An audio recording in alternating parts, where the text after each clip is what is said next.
लोक व्यवहार, प्रभावशाली व्यक्तित्व की कला, डेल कार्नेगी, पार्ट 2। यह पुस्तक कैसे और क्यों लिखी गई?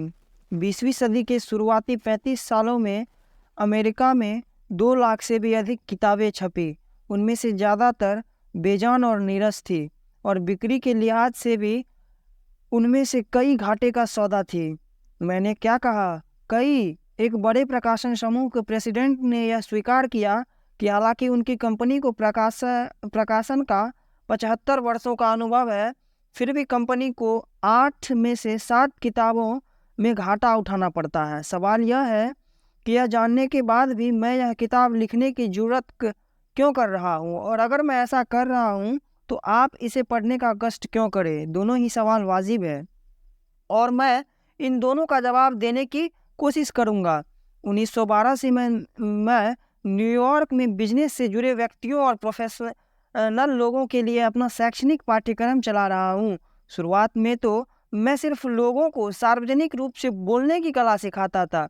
ऐसे कोर्स जिनका लक्ष्य था वयस्क लोगों के दिल से बोलने का डर दूर करना, उनमें इतना आत्मविश्वास पैदा करना कि वे अपने पैरों पर खड़े होकर ज़्यादा स्पष्ट तरीके से अपने विचार व्यक्त कर सके, चाहे वो बिजनेस इंटरव्यू में बोल रहे हो या समूह में चर्चा कर रहे हो। परंतु कुछ समय बाद मुझे यह महसूस हुआ कि न सिर्फ प्रभावी ढंग से बोलने की कला महत्वपूर्ण है, बल्कि लोगों के लिए यह भी महत्वपूर्ण है कि वे रोज़मर्रा के बिजनेस और सामाजिक जीवन में लोगों के साथ किस तरह व्यवहार करें।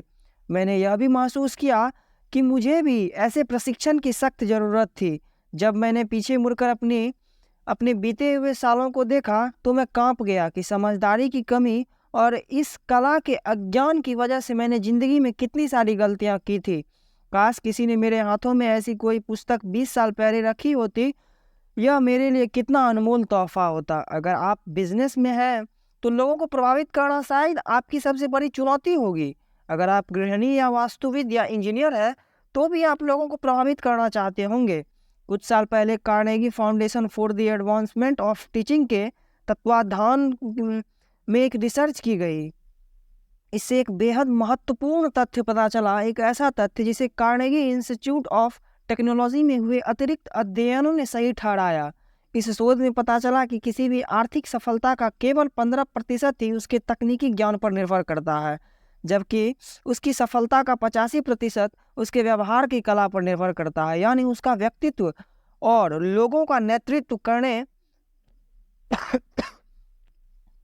कि उसकी कला उसे 85% सफलता दिलवाती है। कई सालों तक मैंने फिलाडेल्फिया के इंजीनियर्स क्लब में अपने कोर्स चलाए। इसके अलावा मैं American institute of electrical engineers की न्यूयॉर्क शाखा के लिए भी कोर्सेज चला चुका हूँ। शायद 1,500 से भी ज़्यादा इंजीनियर मेरी कक्षाओं में आ चुके हैं। वे मेरे पास इसलिए आए क्योंकि वर्षों के अनुभव ने उन्हें यह सीख दिया ताकि इंजीनियरिंग के क्षेत्र में सबसे बड़ा तनख्वाह उन्हें नहीं मिलती जिनके पास इंजीनियरिंग का सबसे ज़्यादा ज्ञान है, बल्कि उन लोगों को मिलती है जिनमें व्यवहार की कला है। केवल तकनीकी ज्ञान या योग्यता के लिए आप किसी भी इंजीनियर, अकाउंटेंट, आर्किटेक्ट को नाम मात्र की तनख्वाह पर नौकरी पर रख सकते हैं, परंतु अगर किसी व्यक्ति में तकनीकी ज्ञान है, अपने विचारों को व्यक्त करने की कला है, लीडर बनने की योग्यता है और लोगों में उत्साह बढ़ने की क्षमता है, तो उसकी तनख्वाह निश्चित रूप से अधिक होगी।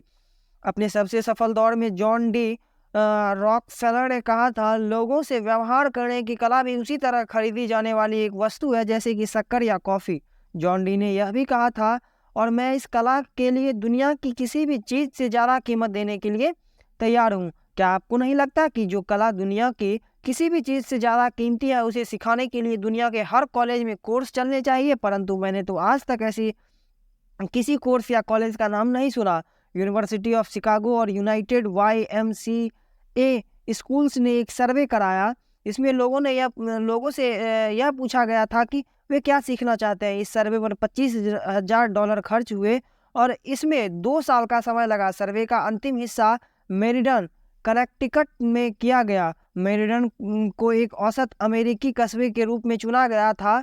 मेरिडन के हर वयस्क के विचार जाने गए और उनसे 156 सवालों के जवाब पूछे गए। इस तरह के सवाल जैसे आपका व्यवसाय या प्रोफेशन क्या है, आपकी शिक्षा, आप अपना खाली समय किस तरह बिताते हैं, आपकी हॉबी क्या है, आपकी महत्वाकांक्षाएं, आपकी समस्याएं, आप किन विषयों के अध्ययन में सबसे अधिक रुचि रखते हैं इत्यादि। इस सर्वे का निष्कर्ष यह था कि वयस्कों की सर्वाधिक रुचि का विषय स्वास्थ्य है।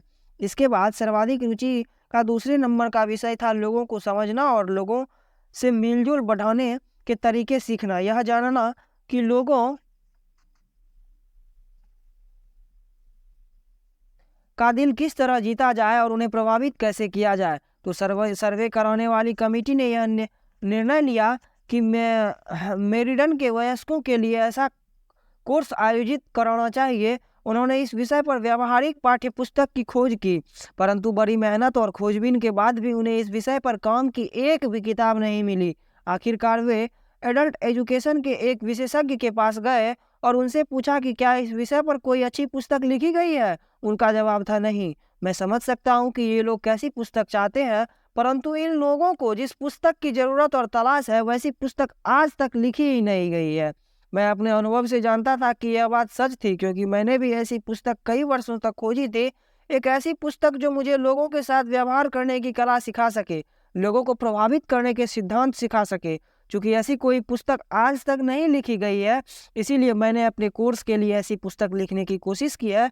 मुझे आशा है कि यह आपको पसंद आएगी। इस पुस्तक की तैयारी में मैंने बहुत मेहनत की है। इस विषय पर जहाँ से भी जानकारी मिलने की संभावना थी, मैंने वह सब पढ़ा। अखबार, पत्रिकाओं के लेख, पारिवारिक अदालतों के रिकॉर्ड, नए मनोवैज्ञानिकों और पुराने दार्शनिकों की पुस्तकें, मैंने ये सब पढ़े। इसके अलावा मैंने 1% शोधकर्ता को भी 1.5 साल तक काम पर रखा ताकि वह विभिन्न पुस्तकालयों में जाकर वह सब कुछ पढ़े जो मुझसे छूट गया था। मनोविज्ञान की जटिल पुस्तकें, पत्रिकाओं के सैकड़ों लेख, अनगिनत जीवनियां पढ़ी गई ताकि यह जाना जा सके कि सभी युगों के महानतम लीडर लोगों के साथ किस तरह व्यवहार करते थे।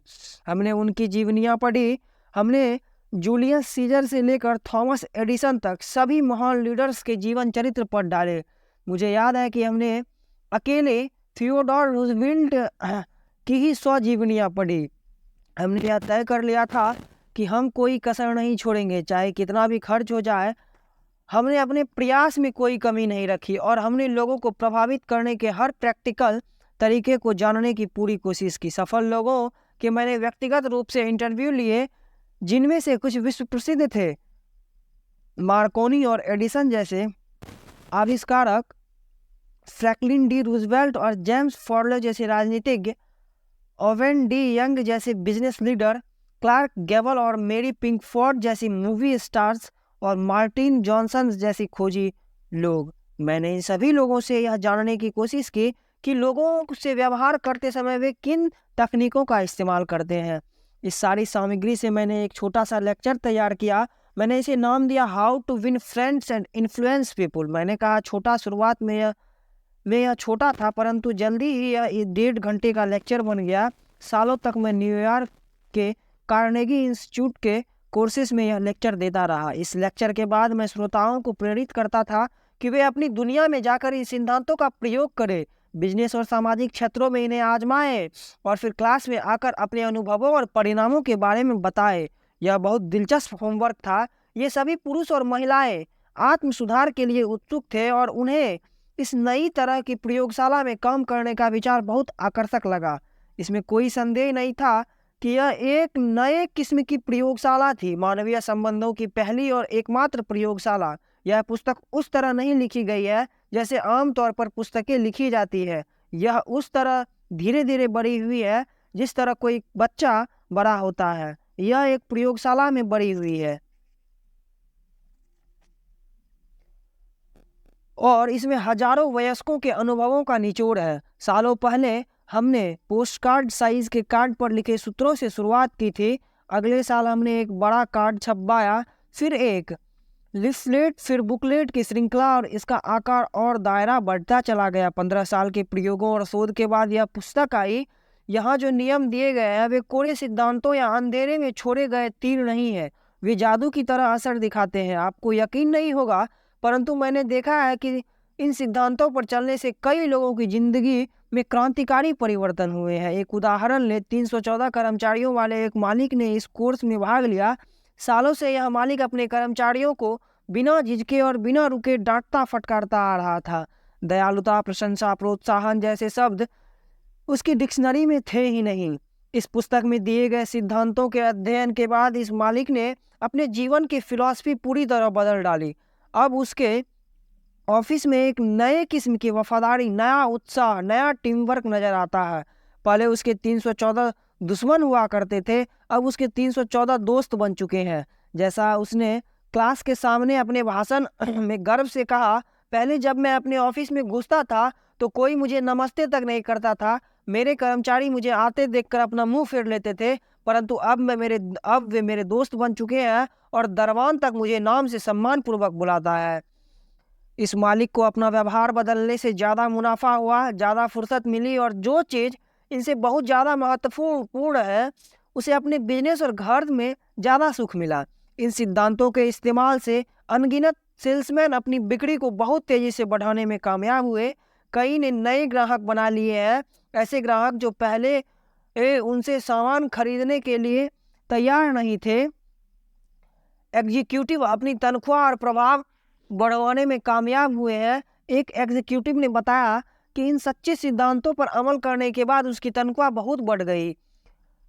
फिलाडेल्फिया गैस वर्कर्स कंपनी के एक और एग्जीक्यूटिव का कहना था कि 65 वर्ष की उम्र में अपने लड़ाकू स्वभाव के कारण उसका डिमोशन होने वाला था। एक ट्रेनिंग की वजह से न सिर्फ उसका डिमोशन रुक गया, बल्कि उसका प्रमोशन हो गया और उसकी तनख्वाह बढ़ गई। अनगिनत बार पत्नियों ने कोर्स खत्म होने पर मुझे गुलदस्ते दिए हैं और यह बताया है कि जब से उनके पतियों ने इस कोर्स में भाग लिया है, उसके बाद से उनके घर का माहौल ज़्यादा सुखद हो गया है। लोगों को अक्सर हैरत होती है कि इन सिद्धांतों में ऐसा क्या है जिसके ऐसे चमत्कारी परिणाम मिलते हैं। मैं आपको बता दूं कि इन सिद्धांतों में जादू है। कई बार तो लोग इतने ज़्यादा उत्साहित हो गए कि उन्होंने मुझे रविवार के दिन घर पर फ़ोन किया, क्योंकि वे अपनी उपलब्धि या परिणाम के बारे में बताने के लिए एक दिन का इंतजार नहीं कर सकते थे। एक व्यक्ति इन सिद्धांतों पर हो रही चर्चा में इतना तल्लीन हो गया कि वह क्लास के दूसरे सदस्यों के साथ देर रात तक इन पर विचार करता रहा। 3 बजे सुबह उसके साथी घर चले गए, परंतु वह अपनी पिछली गलतियों पर विचार करने में इतना मशगूल था, नए और अधिक समृद्ध संसार के खुलने के विचार को लेकर इतना प्रेरित था कि उसकी नींद उड़ गई। वह उस रात नहीं सोया, न ही अगले दिन, न ही अगली रात। वह कौन था? कोई नादान या प्रशिक्षित व्यक्ति जो किसी भी नए सिद्धांत को लेकर उत्साहित हो गया? नहीं, ऐसा बिल्कुल नहीं था। वह एक सफल आर्ट लीडर था जो 3 भाषाओं का विशेषज्ञ था और 2 यूरोपियन विश्वविद्यालयों से ग्रेजुएट था। इस अध्याय को लिखते समय मुझे पुराने स्कूल के एक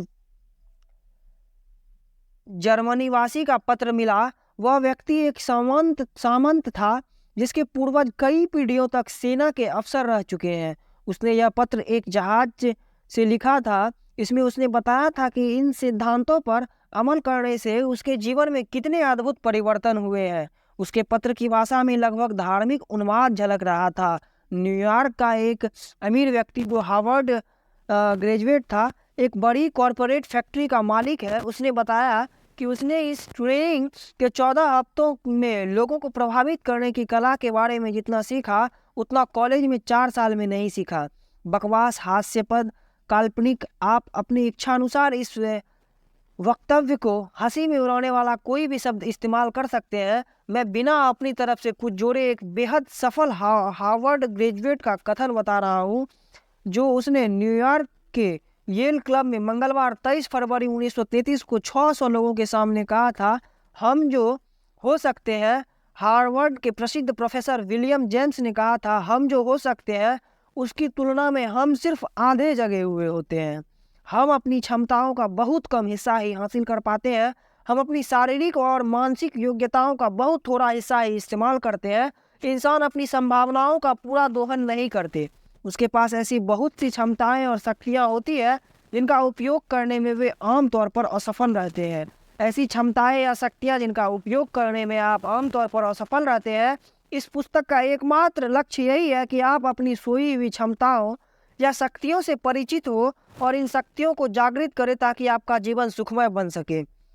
प्रिंसटन यूनिवर्सिटी के भूतपूर्व प्रेसिडेंट डॉक्टर जॉन जी हिब्बन ने कहा था, शिक्षा जीवन की स्थितियों का सामना करने की योग्यता है। अगर पहले 3 अध्याय पढ़ने के बाद आपको यह लगे कि आपने कुछ नहीं सीखा, कि आप जीवन की स्थितियों का सामना करने के बेहतर योग्य नहीं हुए, तो मैं समझूंगा कि आपके प्रकरण में यह पुस्तक पूरी तरह विफल हुई है। क्योंकि जैसा हर्बर्ट स्पेंसर ने कहा था, शिक्षा का महान लक्ष्य ज्ञान नहीं बल्कि कर्म है, और यह पुस्तक कर्म के बारे में है। यह एक एक्शन बुक है। Dale Carnegie.